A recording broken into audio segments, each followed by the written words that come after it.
IPhone लेने के लिए सोच रहे थे ना, तो भाई एक बार इस वीडियो को देख लेना, क्योंकि आईफोन के साथ भाई बहुत सारे पंगे हैं, बहुत सारी दिक्कतें होती है। हो सकता है इस वीडियो देखने के बाद आपका डिसीजन चेंज हो जाए और शायद आप कभी आईफोन की तरफ देखे भी ना, क्योंकि आईफोन जो होते हैं ना वो बिल्कुल रिलेशनशिप की तरह होते हैं। काफी सारे फायदे तो लेकर आते हैं, लेकिन भाई नुकसान इतने सारे होते हैं वो भाई आप सोच भी नहीं सकते। 20 से ज्यादा मैं आपको नुकसान बताने वाला हूं, तो आईफोन की काफी सारी ऐसी चीजें बताने वाला हूं कि भाई आपको आईफोन से नफरत होने लगेगी। तो भाई कमजोर दिल वाले लोग इस वीडियो को ना देखे, मजबूत दिल वाले ही देखे। देखो सबसे पहली प्रॉब्लम है इसका बैटरी बैकअप। देखो आईफोन 12 और उससे पहले जो है ना आईफोन्स काफी ज्यादा बदनाम थे अपने बैटरी बैकअप को लेके, लेकिन आईफोन 13 के बाद जो है ना काफी ज्यादा यहाँ पर ऑप्टिमाइज हो चुका है, काफी ज्यादा एफिशिएंसी बढ़ गई है आईफोन्स की, जिसके बाद से बैटरी बैकअप अच्छा मिलने लगा है। लेकिन हाँ, जो इनके बेस मॉडल्स होते हैं ना, जैसे कि इनकी प्रो सीरीज हुई या फिर सिंपल नंबर सीरीज हुई, जो कि 6.1 इंचेस की डिस्प्ले के साथ आता है आईफोन, सभी में आपको एंड्रॉइड के कंपैरिजन में कम बैटरी बैकअप मिलता है। एंड्रॉइड में 6000 mAh बैटरी वाले स्मार्टफोन काफी स्लिम और लाइट वेट आता है, जो कि काफी खतरनाक बैटरी बैकअप दे सकता है। लेकिन हाँ, आईफोन ने इस चीज को समझा और आईफोन के जितने भी प्रो मैक्स वाले मॉडल्स है और आईफोन के जितने भी प्लस सीरीज वाले फोन है, चाहे वो आईफोन 14 प्लस हो या फिर 15 प्लस हो या फिर 16 प्लस हो या फिर इनका 15 प्रो मैक्स हो, 16 प्रो मैक्स हो, सभी में आपको काफी कमाल का बैटरी बैकअप मिलता है। एंड्रॉइड से भी ज्यादा मिल जाता है काफी केसेस में, लेकिन जो बेस मॉडल्स है उनमें बैटरी बैकअप कंपैरेटिवली कम मिलेगा। और आईफोन 12 और उससे नीचे के सीरीज तो भाई बिल्कुल खत्म है। बैटरी बैकअप के लिए आपको साथ में पावर बैंक लेकर घूमना पड़ता है। दूसरी दिक्कत है इसका इकोसिस्टम। भाई एप्पल का इकोसिस्टम काफी कमाल का होता है, आपको पता ही है, लेकिन भाई यही इसकी प्रॉब्लम बन जाता है।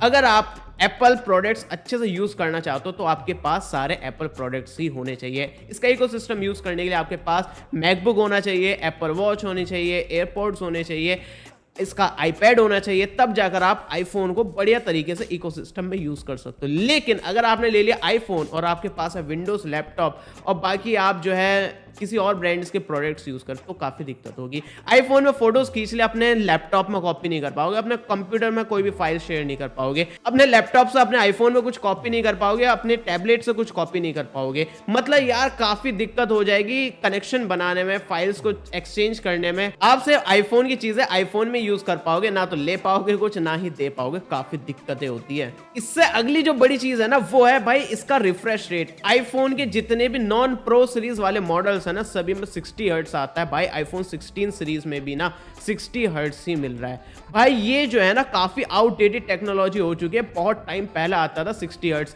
भाई 10,000 का फोन लॉन्च हो या फिर 8,000 का फोन लॉन्च हो, उसमें भी 60 हर्ट्ज नहीं मिलता। तो लो रिफ्रेश रेट काफी ज्यादा फील होगा अगर आप हाई रिफ्रेश रेट वाले स्मार्टफोन्स ऑलरेडी यूज कर रहे थे तो। इसके बाद है भाई चार्जिंग। आईफोन स्टिल 20 वॉट की चार्जिंग पर अटका हुआ है। भाई स्मार्टफोन्स 120 वॉट की चार्जिंग दे रहा है, 150 वॉट की चार्जिंग दे रहा है, लेकिन आईफोन अभी भी 20 वॉट की चार्जिंग पर अटका हुआ है। और भाई चार्जिंग तो देखा जाए, लेकिन भाई इसकी जो समर्स में चार्जिंग की स्पीड है ना वो काफी ज्यादा स्लो हो जाती है। मतलब 20 वॉट का चार्जर मिलता है, लेकिन वो सर्दियों में चलो ठीक काम कर जाएगा, लेकिन गर्मियों में काफी स्लो चार्ज करेगा और भाई 80% चार्ज करेगा। 80% के बाद आपका आईफोन चार्ज नहीं होगा। वो बोलेगा कि भाई आप जाओ पहाड़ों पर और वहां पर सर्दियों में जाओ, वहां पर जाकर चार्ज करो, क्योंकि इतने टेम्परेचर घर में जो आपका नॉर्मल रूम टेम्परेचर होगा ना गर्मियों में, समर्स में, वो 32-33 डिग्री से ज्यादा का रहेगा। उतने टेम्परेचर में भी आपका आईफोन चार्ज नहीं हो पाएगा, सिर्फ 80% तक चार्ज करेगा। उससे बाद वो चार्जिंग बंद कर देगा, बोल देगा कि भाई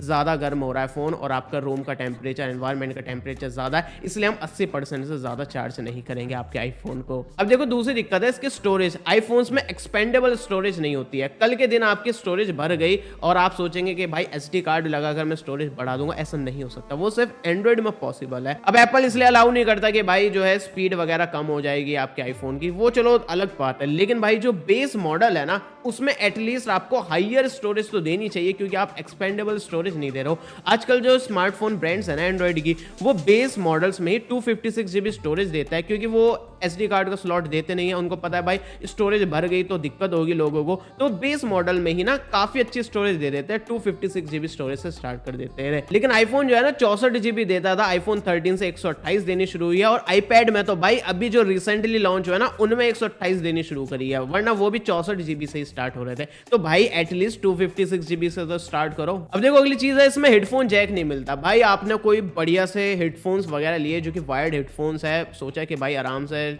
यूज करूँ 4-5 साल तक, एप्पल में यूज ही नहीं कर सकते भाई, हेडफोन जैक ही हटा दिया। आपको अलग से कनेक्टर लेना पड़ेगा, या फिर अपने लाइटनिंग या फिर टाइप सी वाले हेडफोन्स लेने पड़ेंगे, या फिर कम से कम 1000 रुपए खर्च करने पड़ेंगे ब्लूटूथ वाले ईयरबड्स या फिर हेडसेट्स वगैरह लेने के लिए। इसके बाद एप्पल ने और ज्यादा चालाकी दिखाई। इन्होंने क्या करा, अपने बॉक्स में से चार्जर हटाने शुरू कर दिए। अब देखो चार्जर हटाए, इन्होंने बोला कि लोगों के पास ऑलरेडी चार्जर रहता है और एनवायरमेंट पर ई वेस्ट जनरेट ना हो, इसलिए हम चार्जर नहीं दे रहे। चलो चीज समझ में आती है, लेकिन भाई प्राइस तो डाउन कर लेते। पहले आप 80,000 का आईफोन दे रहे थे चार्जर के साथ, अब भी 80,000 का आईफोन दे रहे हो लेकिन साथ में चार्जर नहीं दे रहे। भाई एटलीस्ट आपको ऑप्शन देना चाहिए कि आपको चार्जर वाला वेरिएंट लेना है या फिर विदाउट चार्जर वाला वेरिएंट लेना है, या फिर उसका एटलीस्ट अमाउंट तो कम कर देते, प्राइस तो कम कर देता आईफोन का। आईफोन अभी भी उतने का दे रहे हो आप। इसके अलावा भाई आपको कॉन्फ़िगरेशन जो है ना वो काफी कम मिलता है। आप एंड्रॉइड लेने जाओगे ना, उसमें ऑप्शन मिलता है कितनी जीबी रैम चाहिए आपको, कितनी जीबी स्टोरेज चाहिए। यहाँ पर सिर्फ आपको स्टोरेज का ऑप्शन मिलेगा, रैम सेलेक्ट करने का ऑप्शन नहीं मिलेगा। आपको 6 GB रैम मिल रही है तो 6 GB ही लेनी पड़ेगी, चाहे उसकी जरूरत हो या ना हो, या फिर आपको कम लग रही है तो भी आपको वही लेनी पड़ेगी। यहाँ पर कॉन्फ़िगरेशन का कोई ऑप्शन नहीं है, सिर्फ आपको स्टोरेज सेलेक्ट करने का ऑप्शन मिलेगा और कलर सेलेक्ट करने का। रैम गई भाड़ में। अब देखो अगली चीज है इनका लाइटनिंग पोर्ट। इन्होंने अपना भाई अलग ही नशा कर रखा था। आप जो है अपने एंड्रॉइड के चार्जर से चार्ज नहीं कर पाते थे, अपने मैकबुक से चार्ज नहीं कर पाते। मैकबुक में टाइप सी चार्जिंग दे दी, आईपैड में टाइप सी चार्जिंग दे दी। आईपैड के लिए अलग से चार्जर रखो, आईफोन के लिए अलग से चार्जर रखो। इन्होंने भाई ये इतनी ज्यादा कंफ्यूजन क्रिएट कर रखी थी, हालांकि अभी सॉल्व हो गई है। लेकिन अगर आप अभी भी आईफोन 14 या फिर उससे पुराना आईफोन खरीदेंगे, जो कि डेफिनेटली काफी लोग अभी भी खरीद रहे हैं और आगे भी जाकर खरीदेंगे, भाई उनको अलग से केबल रखनी पड़ेगी उसको चार्ज करने के लिए। इंडिया की जो गर्मी है ना, ये आईफोन झेल नहीं पाता। आप जो है ना 5 मिनट फोटोज खींच लो गर्मियों में, इसके बाद लिखा आ जाएगा कि भाई आपका आईफोन हीट हो चुका है, अब मैं फोटोज नहीं लेने दूंगा, ना मैं फ्लैश ऑन करने दूंगा, ना मैं फोटोज लेने दूंगा। भाई ये मैंने क्यों लिया है डब्बा, ये पॉकेट में रखने के लिए लिया है या फिर सर्दियों में यूज करने के लिए लिया है, या फिर मैं चेंज करूं अपनी कंट्री को और कहीं ठंडी कंट्री में जाकर रहने लगूं। भाई इंडिया में यूज करना है, गर्मियों में भी यूज करना, आउटडोर में भी यूज करना है। ये क्या बात हुई कि भाई आईफोन गर्म होने लगा, मैं कैमरा यूज नहीं करने दूंगा, बाकी जो फोन है वो भी तो यूज करने दे रहा है। हालांकि वो ओवर हीट पर अलाउ नहीं करते, लेकिन जो नॉर्मल टेम्परेचर है इंडिया का समर्स का, उसमें तो अलाउ करो भाई। कैमरा खोलते ही वार्निंग दे देता है कि भाई गर्मियों में आप यूज नहीं कर सकते, आईफोन हीट हो रहा है। इसके अलावा भाई रिपेयरिंग कॉस्ट, आईफोन की रिपेयर कॉस्ट इतनी ज्यादा है ना भाई। जो इनके एंड्रॉइड के फ्लैगशिप फोन है ना, S23 अल्ट्रा हुआ, S24 अल्ट्रा, वो भी 1.5 लाख के फोन आते हैं, लेकिन उनकी रिपेयर कॉस्ट काफी कम होती है। मतलब उनकी डिस्प्ले हुई, बैक पैनल हुआ, काफी सस्ते में ऑफिशियली सर्विस सेंटर में वो रिपेयर हो जाते हैं। मतलब आईफोन का अगर बैक ग्लास भी टूट गया ना, तो भी ये 25 से 30 हजार रुपए ले लेंगे उसको रिपेयर करने के लिए। डिस्प्ले टूट गई तो भी 25, 30, 35 हजार कितने भी ले सकते हैं, जो भी आपका मॉडल है उस पर डिपेंड करता है। अगर आप आईफोन ले रहे हो तो भाई उसका इंश्योरेंस करा लेना। अगर आपकी डिस्प्ले टूट गई या कुछ हो गया ना, तो भाई बहुत बड़ा चूना लग जाएगा, उसके बाद आईफोन दोबारा लेने की सोचोगे नहीं। इसके बाद है भाई लैक ऑफ इनोवेशन। भाई आईफोन्स में इतनी ज्यादा इनोवेशन नहीं आती है। क्या करता है आईफोन 13 से 14 में आए, क्या करा इन्होंने, डिजाइन सेम रखा, हार्डवेयर सेम रखा, प्रोसेसर तक सेम रखा, सिर्फ फ्रंट कैमरा चेंज कर दिया और फ्रंट कैमरे में सिर्फ ऑटो फोकस डाल दिया। उसके अलावा एक दो चीजें जो है ना सॉफ्टवेयर लेवल पर चेंज कर दी, एक दो हार्डवेयर लेवल पर, ना ही कुछ मेजर चेंज करा, ना कोई इनोवेशन करी। आईफोन 14 से 15 में क्या करा, बस टाइप सी दे दी, जो कि बहुत पहले दे देना चाहिए था। बैक में जो है उसकी मैट फिनिश दे दिया, हल्के से एजेस जो है वो कर्व कर दिए। कैमरा जो है 48 मेगापिक्सल का दे दिया, जो कि काफी टाइम पहले जो है एंड्रॉइड में आ चुका था। कोई नया इनोवेशन, कुछ ऐसा अपनी तरफ से कोई नई चीज नहीं कर पा रहा है। अब देखो अगली चीज जो है ना वो है रिंगटोन। अपनी पसंद की रिंगटोन नहीं लगा सकता। अगर अपनी पसंद की रिंगटोन लगानी है ना, उसके लिए भाई पैसे दो। एंड्रॉइड में क्या तो कोई भी रिंगटोन डाउनलोड करो और लगा लो, लेकिन नहीं, या तो इनकी खुद की यूज करो या फिर पैसे देकर लगा लो। अब भाई अगर आप सोच रहे हो इसमें ऐप लॉक लगा लोगे, कोई भी आपकी प्राइवेसी, अब देखो आईफोन्स अपनी प्राइवेसी के लिए जाना जाते हैं। अब देखो आईफोन जो है वो प्राइवेसी के लिए जाना जाता है, तो भाई आप जो कस्टमर है ना उसको ही प्राइवेसी नहीं मिलती, लेकिन जो बाकी लोग हैं उनको प्राइवेसी मिलेगी आईफोन्स। अब देखो आईफोन्स अपनी प्राइवेसी के लिए जाना जाता है, लेकिन हम जो कस्टमर्स है ना वो अपनी ही प्राइवेसी को मेंटेन नहीं कर पाते हैं। मतलब ऐप लॉक तक नहीं दे रखा है। मतलब आपने इंस्टाग्राम डाल रखा है, व्हाट्सएप डाल रखा है, व्हाट्सएप में तो चलो इनबिल्ड उनका ऐप लॉक मिलता है, लेकिन बाकी जो कोई एप्लीकेशंस वगैरह किसी पर आप ऐप लॉक नहीं लगा सकते हो। थर्ड पार्टी एप्लीकेशंस जो डाउनलोड करोगे ना ऐप लॉकर वाली, वो भी काम नहीं करती है। मतलब ऐप लॉकर आप यूज ही नहीं कर सकते हो। इसके अलावा भाई इसमें आपको कॉल रिकॉर्डिंग नहीं मिलती, मतलब सामने जो एंड्रॉइड यूजर है वो मेरी कॉल रिकॉर्ड कर सकता है, लेकिन मैं उसकी कॉल रिकॉर्ड नहीं कर सकता हूं, क्योंकि एप्पल की प्राइवेसी है।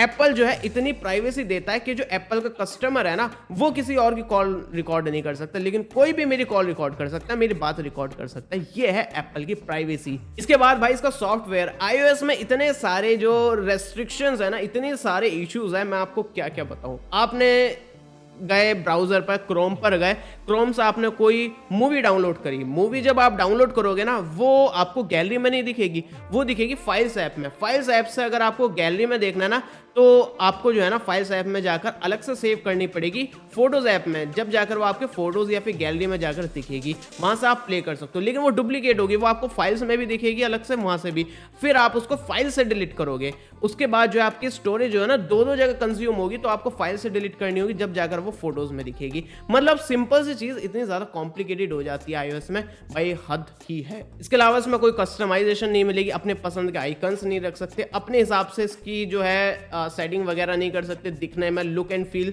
मेरा जो आईफोन दिख रहा है वैसा ही दूसरे का भी आईफोन दिख रहा है अंदर से, मतलब सभी के सेम दिखेंगे, कुछ कस्टमाइजेशन दे ही नहीं रखी है। इसके अलावा भाई आपका आईफोन जो है ना काफी जल्दी आउटडेटेड हो जाएगा, मतलब मैंने जो आईफोन 15 प्लस ले रखा है, अभी जो है ना कुछ महीने बाद आईफोन 16 प्लस आ जाएगा, और लोग जो आईफोन्स लेते हैं ना वो दिखाते हैं कि भाई स्टेटस दिखाते हैं अपना कि भाई मेरे पास आईफोन है, लेटेस्ट आईफोन है।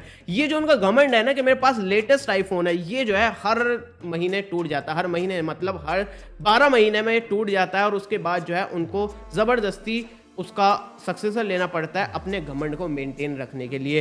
तो उन लोगों के लिए काफ़ी ज़्यादा दिक्कत की बात है, क्योंकि एक तो भाई इतने ज़्यादा महंगे फ़ोन होते हैं, आईफोन्स इतने ज़्यादा महंगे होते हैं कि हर साल अपग्रेड करना काफ़ी ज़्यादा दिक्कत की बात हो जाती है। और वो चीज़ काफ़ी ज़्यादा हाईलाइटेड दिखती है कि मेरे पास जो है आउटडेटेड आईफोन है। मतलब अगर किसी के पास एंड्रॉयड है ना वो इतना कोई ज़्यादा ध्यान नहीं देगा, ना खुद वो कस्टमर को लगे कि मेरे पास आउटडेटेड एंड्रॉयड है, या फिर 12 महीने पहले, 1 साल या 1.5 साल पुराना एंड्रॉयड है। लेकिन आईफोन यूज़र को हमेशा लगे कि यार अब तो आईफोन 16 सीरीज़ आ गई, अब तो आईफोन 17 सीरीज़ आ गई, 18 सीरीज़ आ गई, मेरे पास तो एक जनरेशन पुराना है। तो कस्टमर को भी पुराना लगता है और जो देखने वाला उसको भी पुराना लगता है। तो भाई इतनी सारी प्रॉब्लम्स है आईफोन्स की, जो कि भाई आपको पता होनी चाहिए। इस तरह के आईफोन्स की काफी सारी वीडियोस आने वाली, तो चैनल सब्सक्राइब कर लेना। मिलते हैं अगली वीडियो में, तब तक के लिए हमारे kkstore.kkworld.in पर अनबॉक्स और न्यू प्रोडक्ट्स काफी क्रेजी लूट प्राइस पर मिल रहा है, लिंक डिस्क्रिप्शन में मिल जाएगी।